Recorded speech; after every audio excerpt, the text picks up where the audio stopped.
তো এয়া দেখিছে এই ব্যক্তিজন, এখেত কোন জানেনে? এখেত হ'ল মোৰ হাজবেণ্ড আৰু এখেতৰ কাণ্ড এইবিলাক গোলাপৰ ঠানি ৰুই আছে, মাটি কোমল কৰি দি আছে। আৰু এয়া দেখিছে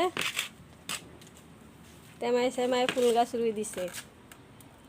এইবিলাকতো কৰিছে ভালে।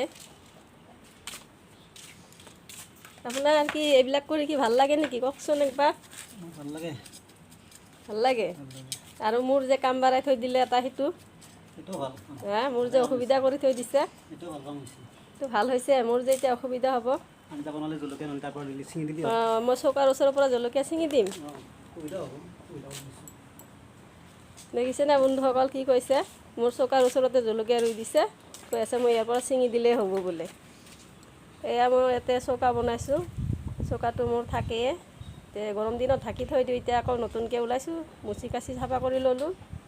আৰু এখেতে এইকেইদিনত ঢাকি থোৱা সুযোগতে এখেতে কি কৰিলে, চৌকাৰ ওচৰতে জলকীয়াজোপা ৰুই দিছে। আৰু এই জলকীয়াজোপা এতিয়া থাকিলে অসুবিধা নহ'ব নেকি মোৰ? ইয়াতে মই আজি এতিয়া জলফাই আচাৰ বনাম, সেইকাৰণে চৌকা তৌকা দেখুৱালোঁ আপোনালোকক। কেনে লাগিছে মোৰ চৌকা ক'ব দেই।